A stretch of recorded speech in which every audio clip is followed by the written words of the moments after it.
Hello నమస్తే. నేను journalist Srinivas. ఈరోజు న్యూస్ అనాలిసిస్‌లో ముందుగా ఆంధ్రప్రభ పేపర్‌లో వార్తను చూద్దాం. నిన్న అమిత్ షా గారు కేంద్ర హోంశాఖ మంత్రి నిజామాబాద్‌లో పసుపు బోర్డు కార్యాలయాన్ని ప్రారంభించడానికి వచ్చిండు. హైదరాబాద్‌లో కూడా అంటే బేగంపేట ఎయిర్‌పోర్ట్‌కి వచ్చిండు. అక్కడి నుంచి కొంతమంది బీజేపీ నాయకులెళ్ళి స్వాగతం పలికారు. అక్కడి నుంచి మళ్ళా స్పెషల్ ఫ్లైట్‌లో నిజామాబాద్ పోయిండు. అక్కడ ఒక మీటింగ్‌లో మాట్లాడిండు. మాట్లాడుతూ ఏమన్నాడంటే, అప్పుడు ఇప్పుడు దోపిడీయే. బీఆర్ఎస్, కాంగ్రెస్‌కి తేడా లేదు. అప్పుడంటే కేసీఆర్ 10 ఏళ్లలో తెలంగాణ వచ్చాక 2014 నుంచి 23 వరకు. ఇప్పుడు మళ్ళా కాంగ్రెస్ పార్టీ రేవంత్ రెడ్డి పరిపాలనలో కూడా 2 కూడా అవినీతి ఏటీఎం లెక్క మారినియి అని చెప్తుండు ఆయన. అప్పుడు ఇప్పుడు దోపిడీయే. బీఆర్ఎస్, కాంగ్రెస్‌కి తేడా లేదు. అప్పుడు కుటుంబం కోసం కేసీఆర్ దోచుకుండు. ఇప్పుడు ఢిల్లీకి మూటలు పంపేలా రేవంత్ పాలన. రాష్ట్రాన్ని ఏటీఎంలా మార్చేశారు. ఆ 2 పార్టీల పని అయిపోయింది. ఇక్కడ అధికారంలోకి వచ్చేది మేమే. ఆ లక్ష్యంతోనే పనిచేస్తున్న నిజామాబాద్‌లో జాతీయ పసుపు బోర్డు కార్యాలయం ప్రారంభోత్సవంలో కేంద్ర హోంశాఖ మంత్రి అమిత్ షా చెప్పిండు. మార్చిలోగా మావోయిస్టుల ఉద్యమం అంతమైద్దని, నరహంతకులను వదిలిపెట్టమని చెప్తుండు. మరి ఇప్పుడు మీరు ఆపరేషన్ కగార్ పేరుతోని కర్రెగుట్టలో ఎర్రగొట్టం చేసి ఎక్కడికక్కడ విధ్వంసం చేస్తున్నారు. మరి వాళ్ళు నరహంతకులా? ఇయాల ప్రభుత్వాలు నరహంతకులా అని అంటే నక్సలైటు ఉద్యమం పైన ఉక్కుపాదం మోపే కార్యక్రమంతోని సామాన్య గిరిజన కుటుంబాలని, ఆదివాసీ కుటుంబాలని అక్కడ మొత్తం అడవిని ఖాళీ చేసే కార్యక్రమం, ఆ అడవిని కార్పొరేట్ శక్తులకు కట్టబెట్టే కార్యక్రమం జరుగుతుందని ఒకవైపు చర్చ.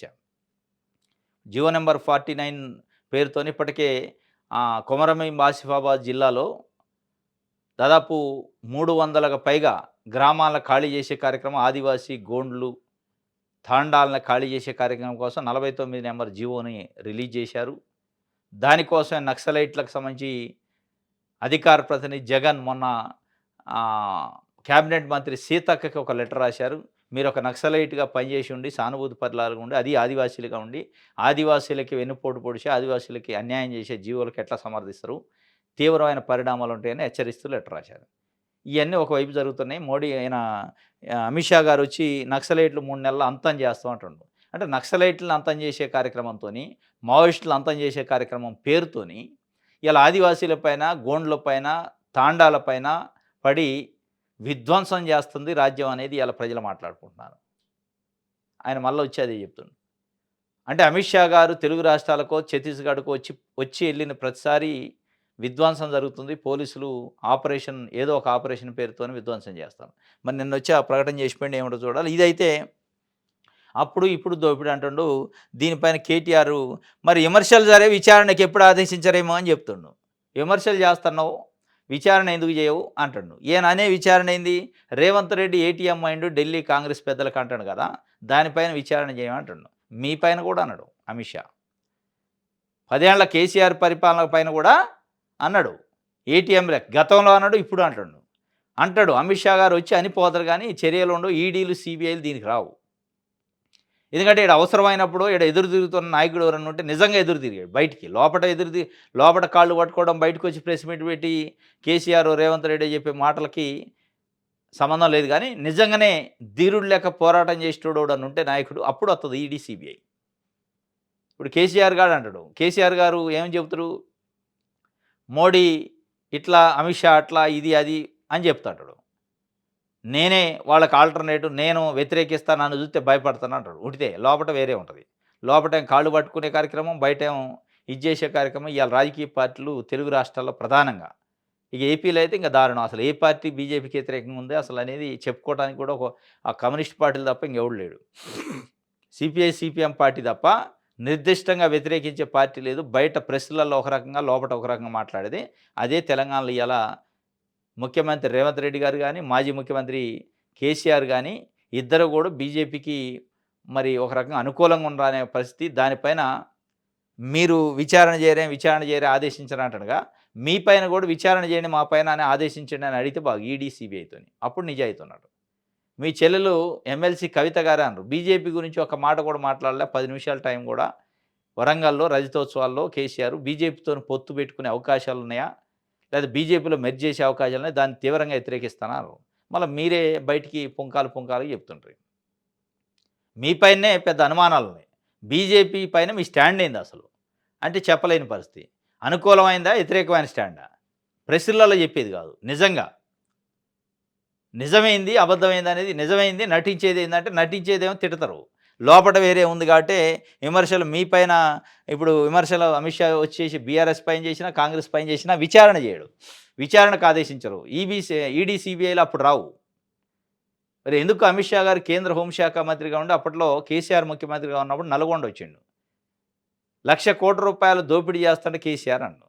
₹1,00,000 కూడా ఈడీ, సిబిఐని ఉపయోగించి ఎనికి తెప్పియలే. ఇవాళ మళ్ళొచ్చి అదే ఏటీఎం అంటుండ్రు రేవంత్ రెడ్డిని. మరి ఇన్ని జరుగుతున్నాక ఎందుకు అవినీతి పైన విచారణ చేయరు? ఎక్కడెక్కడో చేస్తారు ఈడీ, సిబిఐని. ఇక్కడెందుకు చేయరు మరి నిజంగానే జరిగితే? ఇది రాజకీయాల కోసం మాట్లాడినట్టుంది. ప్రజల్ని రెచ్చగొట్టడానికి తప్ప ఉట్టిదే ఇదంతా. రైట్. బీజేపీ రాష్ట్ర అధ్యక్షుడు ఎన్నిక ప్రక్రియ షురు అయింది. నోటిఫికేషన్ విడుదల, నేడు నామినేషన్ల స్వీకరణ, రేపు ఎన్నిక ఫలితం. ఎన్నికల పరిశీలకురాలుగా శోభ, ఏకగ్రీవ ఎన్నికే ప్రాధాన్యమని కిషన్ రెడ్డి చెబుతుండు. బీజేపీ రాష్ట్ర అధ్యక్షుడి ఎన్నికకి సంబంధించి కొన్ని నెలలుగా ఎదురు చూసి మొత్తానికి నిన్న నోటిఫికేషన్ వచ్చింది. ఇక ఈరోజు నామినేషన్లు, ఎన్నికలు, విడ్రా ఇవన్నీ ఉంటాయట. ఇవాళ తెలిసిపోద్ది అంటే ఎవరు ఎన్నిక అవుతారు అనేది. ఇక రేపు నేడు నామినేషన్లు రేపట, ఎన్నికలు ఫలితాలు రేపు. ఇవాళ నామినేషన్లు ఉంటాయి. నామినేషన్లు ఎవరు వేసారో తెలిస్తే ఆటోమేటిక్గా అందులో ఎవరిని పెట్టవచ్చు అనేది తెలుస్తుంది. కొన్ని పేపర్లలో ఈ ఆంధ్రజ్యోతి లాంటి పేపర్లు అయితే మాజీ ఎమ్మెల్సీ రామచంద్రరావే అని క్వశ్చన్ మార్క్తో అధ్యక్షుడిగా ఆయన పేరు ఫైనల్ అయిపోయింది. ఆయన ఆర్ఎస్ఎస్, బీజేపీ సిద్ధాంతకర్తగా బీజేపీ నుంచి ఫస్ట్ నుంచి ఉన్నాడు కాబట్టి ఆర్ఎస్ఎస్ నాయకత్వం కానీ బీజేపీలో అగ్రనాయకులు ఆయనకే మొగ్గు చూపారంటున్నారు. మరి అది నిజమా ఎంతవరకు అనేది ఇవాళ తెలవాలి. ఆయన వేసే నామినేషను మిగతా ఎవరు వేస్తారనే దాన్ని బట్టి. కాంగ్రెస్ ప్రభుత్వం అన్నింటా విఫలం, సాగునీటి రంగంపై అవగాహన లేని సీఎం. ఎన్డీఏసీ అనుమతులు కోసం ఎదురు చూస్తూ కూర్చుంటారా? బీఆర్ఎస్పై కుట్రలు, ప్రజాకోర్టులో శిక్ష తప్పదు. మాజీ మంత్రి జగదీష్ రెడ్డి హెచ్చరిక. ఇంకోటి, జరిగింది దాడి కాదు, నిరసన మాత్రమే. మీడియా అసత్య ప్రచారాలను చేయాల్సిన అవసరం లేదని రాజకీయ పార్టీలుగా తాము తేల్చుకుంటామన్నారు. తమ పిటిషన్లపై పోలీసులు ప్రేక్షక పాత్ర పోషించి తమపైనే తప్పుడు కేసులు పెడుతున్నారని ఆవేదన వ్యక్తం చేశారు. ప్రాణాలకు తెగించి తెలంగాణ తెచ్చించి కేసీఆర్పై ప్రేలాపనలు సహించబోమన్నారు. ఉద్యమం నుంచి వచ్చిన వాళ్ళం కేసులకు భయపడతామంటూ ప్రశ్నించారు. ఓ న్యూస్ ఛానల్ కార్యాలయంపై దాడి చేశారని, ముసలి కన్నీరు గారుస్తున్నారని, కేటీఆర్పై అక్కస్తో అదే పనిగా పెట్టుకొని దాడులు చేస్తుంటే చూస్తూ ఊరుకోమన్నారు. మీ చేతుల్లో ఆయుధాలతో దాడులు చేయాలనుకుంటే కేసీఆర్ అభిమానులు లక్షలాది మంది చూస్తూ కూర్చోరని, వాళ్ళ చేతుల్లోని ఆయుధాలను వాళ్ళు కూడా పని చెప్తారని, అక్కడ జరిగింది దాడి కాదని, నిరసన మాత్రమే అని జగదీష్ రెడ్డి చెప్పిండు. మన మహా న్యూస్ ఛానల్ పైన బీఆర్ఎస్వి సంబంధించిన నాయకులు పోయి అంటే కేటీఆర్ పైన కొన్ని అనిశ్చితమైన వ్యాఖ్యలతోనే ప్రసారం చేశారని నిరసన తెలిపారు. అది దాడి కాదని అంటుండు జగదీష్ రెడ్డి మాజీ మంత్రి. నిజంగానే మేము దాడులు చేయాలంటే అది అట్లా వేరేగా ఉంటుంది కథ. మా అభిమానులు, మా కేసీఆర్ గారి ఉన్న లక్షలాది మంది అభిమానులు నిజంగానే దాడి చేయాలంటే వాళ్ళ చేతుల్లో ఉన్న ఆయుధాలు నిజంగానే తీయాలంటే పెద్ద సమస్య కాదని చెప్తున్నాం. నక్సలైట్లు సరెండర్ కావాలి. 2026 మార్చి 31 నాటికి నక్సలిజాన్ని అంతం చేస్తామని అమిత్ షా చెబుతుండు. ఆయుధాలు పట్టుకున్నోళ్లతో చర్చలు లేవు. ఆపరేషన్ సింధూర్తో పాక్ నిద్ర లేకుండా చేసినాం. కేసీఆర్ భారీ అవినీతిపై కాంగ్రెస్ సర్కారు చర్యలేవి. నక్సలైట్లు సరెండర్ కావాలంటాడు. మార్చి 31, 2026 నాటికి నక్సలిజాన్ని అంతం చేస్తాం అంటున్నాం. చేస్తారు. పహల్గామ్లో ఉగ్రవాదుల పేరుతోనొచ్చి 26 మందిని చంపేశారు. ఆపరేషన్ సింధూర్ అన్నారు, హడావుడి చేశారు, మధ్యలో ఆపారు. డొనాల్డ్ ట్రంప్ అయితే నేనే ఆపించిన రెండు దేశాల మధ్యలో అంటున్నాను. మరి నిజంగా ఆపిండా లేదా అని అటు మోడీ కానీ, అమిత్ షా కానీ, రక్షణ శాఖ మంత్రి కానీ సమానం చెప్పరు. విదేశాంగ శాఖ మంత్రి బయటకు వచ్చి చెప్పరు. ఏమైంది ఆపరేషన్ సింధూరు? ఎక్కడ మరి పాకిస్తాన్ లొంగిపోయినట్టు కానీ, మేము సరెండర్ అవుతున్నట్టు కానీ ఎక్కడ చెప్పట్లేదు. వాళ్ళు ఇంకా చెప్తారు, నెత్తురు వేర్లై పారేస్తాం, అంతు చూస్తాం అని చెప్తూనే ఉంటారు. ఆ డైలాగులు అట్లా ఉన్నాయి. ఆపరేషన్ సింధూర్ ఏమైందో తెలియదు. కానీ భారతదేశం ప్రజల కోసం ఉన్న ఆదివాసీలు గుడాలపైన దాడి చేసి 2026 మార్చి 31 కల్లా అంతం చేస్తాం అంటుండు. చేయండి. నక్సలైట్లను లేదా సమాజానికి ద్రోహం చేసేటోళ్ళని చేయండి. సమాజానికి మేలు చేసే వ్యవస్థలని, వ్యక్తుల్ని, పార్టీలను నాశనం చేసి ఆ పేరుతో ఆదివాసీలను మట్టుబెట్టించే కార్యక్రమం. ఈ సురుకేదో పాకిస్తాన్ నుంచి వచ్చే ఉగ్రవాదులు, తీవ్రవాదుల పైన ఉంటే ఎట్లా వచ్చి పహల్గాం పైన వచ్చి 26 మందిని చంపేసిపోతారు? సింధు నదిలో పారేది నీళ్లు కాదు, మీ రక్తం అని వాళ్ళు ఎట్లా స్టేట్మెంట్లు ఇస్తారు? మాకు నీళ్లు వదలకపోతే భారతదేశ ప్రజల రక్తం పారిద్ది సింధు నదిలో అన్నారు వాళ్ళు. మరి వీటన్నిటిపైన కౌంటర్ ఏమైంది? అసలు ఏమైంది? ఆపరేషన్ సింధూర్ ఎడిపోయింది అంటే సమానం లేదు. డొనాల్డ్ ట్రంప్ అమెరికాలో కూర్చొని ఒక ప్రకటన చేస్తారు. మోడీ గారు అసలు ఇక్కడ కూర్చొని నోరు మెదపడు. ఆయన అక్కడి నుంచి ప్రకటన చేస్తుంటే స్వేచ్ఛగా నేనే ఆపినా అని. యెస్ ఆపిండా లేదా అనేది మౌనమున లేకుండే నరేంద్ర మోడీ గారు మాట్లాడలే. కానీ ఇక్కడ ఉన్న నక్సలైట్లయితే ఏరేస్తారట అని మేము ఇక మీ అంతు చూస్తామని చెప్తుండు. ఇది వెలుగుకు సంబంధించి దిశ పేపర్. కమలం దళపతిపై నేడు స్పష్టత. రాజకీయ వర్గాలు బీజేపీ శ్రేణుల ఉత్కంఠ. జాతీయ కౌన్సిల్కి కూడా నామినేషన్లు ఉన్నాయట. అంటే ఒక్కొక్క ఎంపీ కాన్స్టిట్యున్సీలో ఒక్కొక్క నేషనల్ ఎగ్జిక్యూటివ్ మెంబర్ని ఎంపిక చేస్తారు. అంటే 17 ఎంపీలు ఉన్నాయి మన దగ్గర. 17 నేషనల్ ఎగ్జిక్యూటివ్ అంటే కేంద్ర కార్యవర్గ సభ్యులుగా ఎంపిక చేస్తారు. దానికి కూడా నామినేషన్లు తీసుకుంటున్నారట. దానికి కూడా ఎన్నికలు ఉంటాయి. అది ప్లస్ రాష్ట్ర అధ్యక్షుడు ఈ 2 ఉంటాయట. ఈరోజేమో నామినేషన్లు, రేపు రిజల్ట్. సెక్రటరియట్లో సెటిల్మెంట్లు. పంచాయతీరాజ్లో ఓ అసిస్టెంట్ సెక్రటరీ స్థాయి ఆఫీసర్ దందా. ప్రమోషన్ల కోసం భారీగా డబ్బులు డిమాండ్. ఫైళ్లు ముందుకు కదలాలన్నా ముడుపులు ఇవ్వాల్సిందే. సాయంత్రం 5 తర్వాత సచివాలయంలోని వ్యవహారాలు. ఇప్పుడు ఈ సాయంత్రం 5 తర్వాత వ్యవహారాల పైన గతంలో కూడా చాలా వార్తలు వచ్చినాయి. సాయంత్రం 5 గంటల తర్వాత వ్యవహారాలు ఆఫీసర్లు చేస్తున్నారు. రాజకీయ నాయకులు కూడా ఎంటర్ అవుతున్నారట సచివాలయంలో. అత్యంత ముఖ్యమైన బిగ్ బాస్లు ఎంటర్ అవుతున్నారట. ఆ బిగ్ బాస్ల కార్లు సాయంత్రం 5:30, 6 గంటలకు లోపలికి ఎంటర్ అయితే నైట్ 11 దాకా సచివాలయంలో సెటిల్మెంట్లు, ఫైళ్ల క్లియరెన్సు, డబ్బుల దందా, కమిషన్ల వ్యవహారం నడుస్తుందనేది ఒక చర్చ. అది కూడా అనధికారికమైన వ్యక్తులు, ఎమ్మెల్యేలు, ఎంపీలు, ఎమ్మెల్సీలు కాదు. అనధికారిక ఏ పదవి లేనోళ్ళు, ప్రోటోకాల్ లేనోళ్ళు సెక్రటరియట్లో అధికారికమైన కుర్చీలలో కూర్చొని సెటిల్మెంట్ చేస్తారట అనేది ఒక చర్చ అయితే బయట నడుస్తుంది. ఇక దానికి కొంచెం ఉప్పందించేలాగానే ఉంది. సెక్రటరియట్లో సెటిల్మెంట్లు పంచాయతీరాజ్ శాఖలో ఉండటం ఏఎస్ అంటే అసిస్టెంట్ సెక్రటరీ. ఫైళ్లు కదలాలంటే ముడుపులు, లంచాలు, ఏదైనా పోస్టింగ్లు ఇవ్వాలంటే లంచాలు వాళ్ళ ఆఫీసర్లలో ఇది నడుస్తుందట. మరి ఈ ముడుపులు, ఫైళ్లు ఈ ముడుపుల కథ, ఈ సెటిల్మెంట్ల కథ మరి ముఖ్యమంత్రికి తెలిసి జరుగుతుందా, మంత్రులకు తెలిసి జరుగుతుందా? ఇప్పటికే పంచాయతీరాజ్ శాఖ మంత్రి అంటే సీతక్క ఇప్పటికే నక్సలైట్లు ఆమెకి వార్నింగ్ లెటర్ ఇచ్చారు. ఆమె నా పైన కుట్ర జరుగుతుంది, అది నక్సలైట్లు ఇష్యూ చేసినట్టు లేదని ఆమె చెబుతుంది. మరి అదే శాఖలో మళ్ళీ ఈ సెటిల్మెంట్ల కథ బయటకు వచ్చింది. ఇప్పటికైనా జాగ్రత్త పడాలి. మళ్ళీ సీతక్క గారు పంచాయతీరాజ్ శాఖ మంత్రి, అత్యంత సన్నిహితురాలు ముఖ్యమంత్రి రేవంత్ రెడ్డికి. మరి ఇదంతా ప్రభుత్వానికి మెడగ చుట్టుకునే అవకాశం ఉంది. ఈ సెటిల్మెంట్ల సంగతి ఏందో సెటిల్ చేసుకోండి ఫస్ట్. రైట్. ఇది దిశ సాక్షి పేపర్. ఎన్నిక ఏకగ్రీవమే. కమల దళపతిగా ఈటెల, రామచంద్రరావులలో ఒకరికి అవకాశం. ఆ దిశగా సమాలోచనలు చేస్తున్న అధిష్టానం. బీజేపీ రాష్ట్ర అధ్యక్ష ఎన్నిక నోటిఫికేషన్ విడుదల. నేడు నామినేషన్ ప్రక్రియ, రేపు ఎన్నిక. భారతీయ జనతా పార్టీ రాష్ట్ర అధ్యక్ష ఎన్నికకు నోటిఫికేషన్ విడుదలైంది. బీజేపీ రాష్ట్ర ఎన్నికల ఇన్ఛార్జి ఎండల లక్ష్మీనారాయణ ఎన్నిక ప్రకటన విడుదల చేశారు. అధ్యక్ష స్థానానికి పోటీ చేయాలనుకునేవారు సోమవారం నామినేషన్లు దాఖలు చేయాల్సి ఉంటుంది.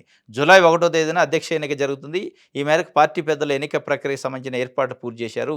అధ్యక్ష ఎన్నిక ప్రక్రియలో 119 మంది రాష్ట్ర కౌన్సిల్ సభ్యులు, 38 జిల్లా శాఖ అధ్యక్షులు, 17 మంది జాతీయ కౌన్సిల్ సభ్యులు పాల్గొంటారు. అంటే 38, 17 అంటే 40, 55, 119 మంది. 119 మంది రాష్ట్ర కౌన్సిల్ సభ్యులు. అంటే నియోజకవర్గానికి ఒక స్టేట్ కౌన్సిల్ మెంబర్ ఉంటాడు. ఏది ఎమ్మెల్యే నియోజకవర్గానికి. ఎంపీకి ఒక ఎంపీ నియోజకవర్గానికి ఒక నేషనల్ ఎగ్జిక్యూటివ్ కౌన్సిల్ మెంబర్ ఉంటాడు. వీళ్ళతో పాటు ఇంకో 38 మంది జిల్లా అధ్యక్షులు. వీళ్ళ వరకు ఓట్లు వేస్తారట. రాష్ట్ర అధ్యక్షుడు ఎవరు ఉండాలి, నేషనల్ కౌన్సిల్ మెంబర్ ఎవరు ఉండాలి. వీళ్ళు ఓట్లు వేస్తే ఆ ఓట్లలో మెజారిటీ వచ్చిన వాళ్ళు ఉంటారన్నమాట. దాదాపు 55, ఈ 120 అంటే 174 మంది ఓటింగ్లో పాల్గొంటారు. ఈ పాల్గొని ఎన్నిక చేస్తారట. వీళ్ళిద్దరి మధ్యలోనే పోటీ ఉంటుంది అనేది ఈటెల రాజేందర్, రామచంద్రరావు. ఈరోజు నామినేషన్లు వేస్తే కానీ వీళ్ళిద్దరు యాత్ర, ఇంకొకళ్ళు అదనం యాత్ర, లేదంటే అధిష్టానమే ఏకగ్రహం చేయాలనుకుంటే వీళ్ళిద్దరిలోనే ఒకళ్ళకి డైరెక్షన్ ఇచ్చి పంపిస్తుందా, ఇక దాన్ని బట్టి అర్థమైపోద్ది. ఇవాళ నామినేషన్లలో ఒకటి కంటే ఎక్కువ పడ్డాయి అంటే ఎన్నికలు. ఆ ఒకటి కంటే ఎక్కువ పడే పరిస్థితి వచ్చిందంటే అధిష్టానం నుంచి క్లారిటీ లేనట్టు. ఒకటే వేసారంటే అధిష్టానం ఆల్రెడీ పేరు డిక్లేర్ చేసినట్టు. ఇదంతా అంటే తూతు మంత్రం వ్యవహారమే. అంటే ఇది ఒక ప్రాసెస్ అన్నట్టు. రైట్. రేవంత్ సర్కారు పై దర్యాప్తు ఎందుకు చేయించడం లేదు? ఒక్క పసుపు బోర్డు ఎన్నిసార్లు ప్రారంభిస్తారు? కేంద్ర మంత్రి అమిత్ షాని ఎక్స్లో ప్రశ్నించిన మాజీ మంత్రి కేటీఆర్. రేవంత్ సర్కారు పైన దర్యాప్తు అంటే మళ్ళీ మీ సర్కారు పైన కూడా చేయాలి. ఒక రేవంత్ది ఎందుకు చేయాలా? మీ పైన కూడా ఆయన అవినీతి ఆరోపణలు చేస్తాడు. కేసీఆర్ కుటుంబం కోసం దోసుకుంటూ, రేవంత్ రెడ్డి కాంగ్రెస్ పార్టీ అధిష్టానం కోసం దోసుకుంటున్నాను. ఈ రెండిటి పైన చేయమంటే మీ నిజాయితీ ఉంటుంది. అంటే రేవంత్ రెడ్డి పైన చేయాలట అమిత్ షాని విమర్శించింది కాబట్టి, మీ పైన కూడా ఇదే అమిత్ షా చాలా సార్లు విమర్శించిండు. మస్తు విమర్శించిండు. లక్షల కోట్లు దోసుకున్నారన్నాడు. మరి అప్పుడు అడగలేదు. కనీసం ఇప్పుడు కూడా అడగట్లేదుగా. మేము దోసుకోలేదు మా మీద కూడా చేయండి అని. సాక్షి, ఆంధ్రజ్యోతి చూద్దాం. రైట్. బీఆర్ఎస్ పోయినా అవినీతి పోలేదు, కాంగ్రెస్ పాలనలోనూ కొనసాగుతుంది. తెలంగాణను ఏటీఎంగా మార్చుకున్న ఢిల్లీ కాంగ్రెస్, రాష్ట్రంలో బీజేపీ సర్కారు వస్తేనే అవినీతి అంతమైంది. ప్రధాని మోదీ ఇచ్చిన మాట నిలబెట్టుకున్నారు. పసుపు బోర్డు నిజామాబాద్లోనే ఏర్పాటు చేశారు. భవిష్యత్తులో ప్రపంచమంతా పసుపు ఎగుమతి, నక్సలైట్ల ప్రపంచమంతా పసుపు ఎగుమతి, నక్సలైట్ల ఆయుధాలు వీడేదాకా చర్చలు ఉండవు. పోలీసులను చంపినప్పుడు ఎవరు మాట్లాడలేదేం. తెలంగాణ నక్సలైట్ల అడ్డాగా మార్చొద్దు అని అమిత్ షా చెప్తుండు. నిజామాబాద్లో పసుపు బోర్డు ఆఫీసు ప్రారంభించిండు. దీనిపైన విమర్శలు కూడా వస్తున్నాయి. ఇదే పసుపు బోర్డు ఎన్నిసార్లు రిబన్ కట్ చేస్తారా నాయన అని. ఇది ఒక వార్త. అంటే కేసీఆర్ పోయినా బీఆర్ఎస్ పోయినా కానీ అవినీతి పోలేదు, అవినీతి అదే కొనసాగుతుంది. మళ్ళా కేసీఆర్ ప్లేస్లోకి రేవంత్ రెడ్డి వచ్చిండు, ఢిల్లీకి మూటలు పంపిస్తాను నేను. మరో 2-3 మీడియా సంస్థలు పని పడతామని మాజీ మంత్రి జగదీష్ రెడ్డి చెప్తుండు. సూర్యాపేట ఎమ్మెల్యే, మేము దాడులు చేస్తే వేరేలా ఉంటుంది, మా చేతుల్లోనూ ఆయుధాలు ఉన్నాయి, ఏ పోలీసులు మమ్మల్ని ఆపలేరు, మీడియా ముసుగులో స్లాటర్ హౌజులు నడుపుతున్నారు, మీరు ఎక్కడ బతుకుతున్నారో ఎవరి తిండి తింటున్నారో గుర్తుంచుకోండి. బీఆర్ఎస్ ఎమ్మెల్యే జగదీష్ రెడ్డి తీవ్ర వ్యాఖ్యలు. ఏబిఎన్ ఆంధ్రజ్యోతిని టార్గెట్ చేయాలన్న బీఆర్ఎస్ ఎన్ఆర్ఐ కార్యకర్త గిరి రాళ్లు పంపిస్తానని ఎక్స్లో పోస్ట్ చేసిండట. మరో 2-3 ఉన్నాయట మీడియా సంస్థలు. ఇప్పటికే మహానీస్ పైన మొన్న బీఆర్ఎస్ దాడి చేసిందని కాంగ్రెస్ మీడియా సంస్థలు అంటే లేదు, నిరసన అని బీఆర్ఎస్ వాళ్ళు అంటున్నారు. నిన్న మాజీ మంత్రి జగదీష్ రెడ్డి సూర్యాపేట ఎమ్మెల్యే సంచలనమైన వ్యాఖ్యలు చేసిండు. ఇంకొక 2-3 ఉన్నాయట. ఆ 2-3 గురించి ఏ పేపర్లు రాయాలో ఒక ఆంధ్రజ్యోతి రాసిండు. మరి ఆ 2-3లో ఏళ్ళ లిస్టు కూడా ఉన్నట్టుంది. మరి ఇది కూడా ఒకటి ఉన్నట్టుంది. మొత్తానికి మూడినట్టుంది ఆంధ్రజ్యోతికి. అంటే వీళ్ళు రాసే వార్తలు విచిత్రంగా ఉంటాయి. విచిత్రమైన వార్తలు రాస్తుంటారు. ఈ మధ్యకాలంలో రాస్తున్న వార్తలు మరి వీళ్ళు పోయి తలుపుసాటు నుండి ఎన్నట్టే రాస్తారు. రెచ్చగొట్టే వ్యాఖ్యలు ఈ రాస్తున్నారు. కావాలని ఎమోషనల్ బ్లాక్మెయిలింగ్ చేసే కార్యక్రమం, అంటే వ్యక్తిత్వాన్ని హననం చేసే కార్యక్రమాలు మీడియా పేరుతో స్లాటర్ హౌస్లు నడుపుతున్నారు. ఒక రకమైన ఎజెండా పెట్టుకునని. వాస్తవంగా ఆంధ్రప్రదేశ్కు అంటే ఆంధ్ర మీడియా ఇయ్యాల. అంటే ఆంధ్రప్రదేశ్ రాజకీయాలు వేరే ఉంటాయి. కులము, మతము, ప్రాంతము, రకరకాల వర్గ విభేదాలు వాళ్ళవి వేరే ఉంటాయి. ఆ బురదను ఇక్కడ బుయ్యాలనే ప్రయత్నం ఆంధ్రప్రదేశ్ మీడియా ప్రయత్నం చేస్తుంది. ఆంధ్రప్రదేశ్లో ఇక వాళ్ళు మీడియా అనరు, కంప్లీట్గా ఒక పార్టీ కరపత్రం లేక, ఒక పార్టీకి మైక్ లేక పనిచేసే కొన్ని ఛానల్స్ ఒక 3-4 ఉంటాయి. అది వైఎస్ఆర్సీపీగా, ఇటు తెలుగుదేశం పార్టీగా. ప్రధానంగా తెలుగుదేశం పార్టీకి మద్దతు ఇచ్చే పత్రికలు అయితే, ఛానళ్ళు అయితే ఇక వాళ్ళు పార్టీయే కాదు, మన సామాజిక వర్గం కూడా, కులం కోణంలో కూడా మద్దతు ఇస్తారు. ఆ కులానికి సంబంధించిన ఆఫీసరు, ఆ కులానికి సంబంధించిన నాయకుడు, ఆ కులానికి సంబంధించిన వ్యక్తి ఎవరు ఏ తప్పు చేసినా తప్పు కింద కనపడదు. వాళ్ళకి నచ్చని కులమో, వాళ్ళకి నచ్చని పార్టీ నుంచో తప్పు చేస్తే అది చిన్న తప్పు అయినా పెద్ద తప్పు అయినా దాన్ని పెద్ద భూతద్దంలో పెట్టి చూసే కార్యక్రమం, వ్యక్తిత్వాన్ని హననం చేసే కార్యక్రమం చేస్తారు. ఆ బురదను ఇవాళ తెలంగాణకు పోయటానికి ప్రయత్నం చేస్తారు. తెలంగాణ వేరు, ఆంధ్ర వేరు. ఆంధ్రాలో అధికారం కోసం అవసరమైతే కాళ్ళు పట్టుకుంటారు, రకరకాల అంటే జుట్టు పట్టుకుంటారు, 2 ఉంటాయి. ఇక్కడ అట్లా ఉంటుంది, ఆత్మగౌరవ పోరాటం ఉంటుంది తెలంగాణలో. అది ఇక్కడ వర్కౌట్ కాదు. ఎందుకంటే ఇవాళ మనం చూస్తున్నాం, చంద్రబాబు నాయుడు గారి క్యాబినెట్లో ఉన్న కొలుసు పార్సారథి కానీ, రామనారాయణ రెడ్డి కానీ, ఆనం రామనారాయణ రెడ్డి కానీ, నెల్లూరు ఎంపీ వేమిరెడ్డి ప్రభాకర్ రెడ్డి కానీ, కొవ్వూరు ఎమ్మెల్యే వేమిరెడ్డి ప్రశాంత్ రెడ్డి కానీ, ఇట్లా చాలామంది ఇవాళ తెలుగుదేశం పార్టీలో కీలకమైన మంత్రి పదవుల్లో, కీలకమైన పదవుల్లో ఉన్న వాళ్ళంతా మొన్నటిదాకా వైఎస్ఆర్సీపీలో ఉండి వచ్చారు. ఇక పెద్ద తేడా ఉండదు వాళ్ళకి. అందులో ఉంటారు, ఇందులోకి పోతారు, ఏడ కాళ్ళు పట్టుకుంటారు, ఏడ భజన చేస్తారు, మళ్ళీ ఆడిపోతారు, ఆడ భజన చేస్తారు. ఇవన్నీ అంటే అధికారం కోసం ఎంత స్థాయికి అని దిగజారే పరిస్థితి ఆంధ్రప్రదేశ్ రాజకీయ పార్టీలు, ఆంధ్రప్రదేశ్లో ఉన్న వ్యవస్థలకి, అంటే ఈ మీడియాకు కూడా అలవాటు అది. ఎవరుంటే వాళ్ళ భజన చేయటం, వాళ్ళు ఎవరి కోసం అయితే మోస్తున్నారో ఆ యాంగిల్లోనే వార్తలు, ఆ యాంగిల్లోనే విశ్లేషణలు ఉంటాయి తప్ప ప్రజల కోణంలో, రాష్ట్రం కోణంలో ఉండవు. దాన్ని ఇక్కడ బుయ్యదలుచుకుంటారు. కాబట్టి మరో 2-3 మీడియా సంస్థలు పని పడతాం అనగానే ఉలిక్కి పడ్డది ఆంధ్రజ్యోతి దాన్ని హైలైట్ చేసింది. మరి వీళ్ళు కూడా ఉండరో ఏం పడవు. కమలం కొత్త సారథి రామచంద్రరావు, సంఘ్తో పాటు బీజేపీ సీనియర్ల మద్దతు ఉంది, దాదాపు ఖరారైన పేరు, రేపు ప్రకటన, అధ్యక్ష ఎన్నిక నోటిఫికేషన్ జారీ, ఏకగ్రీవంగా కావాలనుకుంటున్నా అని చెప్పి కిషన్ రెడ్డి చెప్తుండు. కమలం కొత్త సారథి రామచంద్రరావు అన్నట ఆంధ్రజ్యోతి రాసింది. మరి వాళ్ళకున్న ఇన్ఫర్మేషన్ ఏముందో తెలియదు కానీ అందరేం ఈటల రాజేంద్ర అనుకుంటున్నారు. ఆంధ్రజ్యోతి మట్టికి రామచంద్రరావు అంటుంది. అదే నేను చెప్పింది.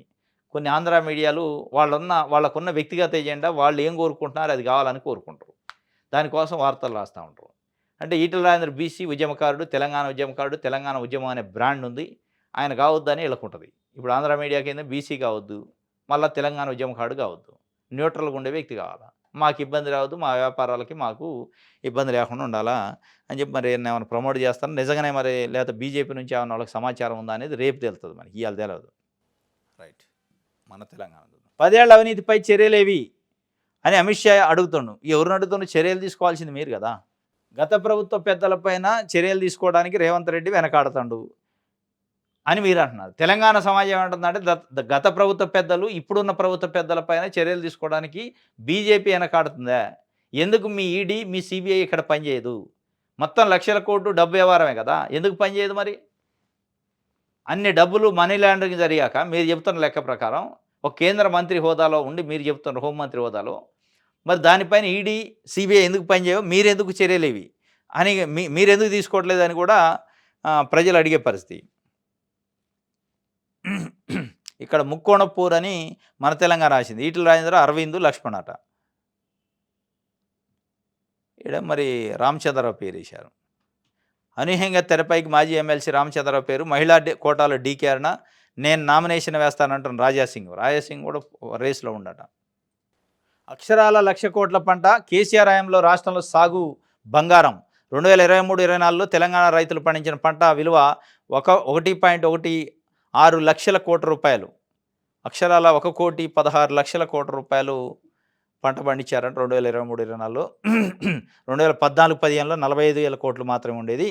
10 ఏళ్లలో 70,000 కోట్ల రూపాయల దిగుబడి పెరిగిందని ఒక వార్తని. రప్ప రిజిస్ట్రేషన్లు, అక్రమ లేఅవుట్లకు అధికారిక ముద్ర. బిగ్ బ్రదర్స్ కన్సర్నల నిబంధనలకు తూట్లు. గండిపేట రహస్యం. 200 ఎకరాల హస్తగతానికి భారీ స్కెచ్ అట. రాజకీయ నేతలు అధికారులకు కుమ్మక్కు.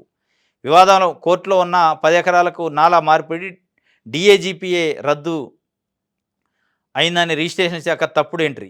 టీఎస్బీ పాస్ తాత్కాలిక పర్మిషన్లతో అక్రమ రిజిస్ట్రేషన్లు. ఒకే రోజు 18 ప్లాట్లు రిజిస్ట్రేషన్ చేసిన గండిపేట ఎస్ఆర్ఓ. ఫిర్యాదులు వచ్చిన ఆకుండా మరో 5 ప్లాట్లకు రిజిస్ట్రేషన్లు. 5 ప్లాట్లకు తుది భవన నిర్మాణ అనుమతులు జారీ చేసిన బండ్లగూడ జాగీర్ మున్సిపల్ కార్పొరేషన్ అధికారులు. గుట్టు రట్టవడంతో 18 ప్లాట్ల తాత్కాలిక అనుమతులు రద్దు. తెర వెనక ₹1,00,00,000 చేతులు మారినట్టు ఆరోపణలు. తాజాగా నిషేధ జాబితాలో చేర్చిన రిజిస్ట్రేషన్ శాఖ. ఇది ప్రొహిబిటెడ్ ల్యాండ్లో ఉందట జాబితాలో. అయినా కానీ కోర్టు ఆర్డర్ ఉందట. అయినా కానీ ఈ బిగ్ బ్రదర్స్ ఎవరు ఉన్నారట. మరి ఆ బిగ్ బ్రదర్స్ ఇన్వాల్వ్మెంట్ అయిన తర్వాత గండిపేట ఏరియాలో చాలా కాస్ట్లీయెస్ట్ భూమిని రప్ప రిజిస్ట్రేషన్ చేసి నైటే చేశారట. నైటే పర్మిషన్లు, బిల్డింగ్ పర్మిషన్లు అన్నీ వచ్చినాయట. మొత్తానికి గుట్టు బయటపడటంతో ఆ 18 ప్లాట్లని తాత్కాలికంగా అనుమతులు రద్దు చేశారట. బిల్డింగ్ పర్మిషన్లు అన్నీ రద్దు చేసి ప్రొహిబిటెడ్ లిస్టులో ఇప్పుడు పెట్టారట. అదే ఈ దొంగ పని బయటపడదు, సాఫీగా జరిగింది. మరి హైడ్రా ఎడిపోయింది, లేదా రెవెన్యూ యంత్రాంగం, జిహెచ్ఎంసీ, హెచ్ఎండి ఎడిపోయింది అంటే వీళ్ళందరినీ ఆ బిగ్ బ్రదర్స్ చేతి గుప్పిట్లో పెట్టుకొని నడిపిస్తున్నట్టుంది. ఆ బిగ్ బ్రదర్స్ చుట్టే తిరుగుతున్నట్టుంది. రైట్. ఇది ఈరోజు న్యూస్ అనాలిసిస్. రేపు తాజా వార్తలతో తిరిగి కలుసుకుందాం. Thank you.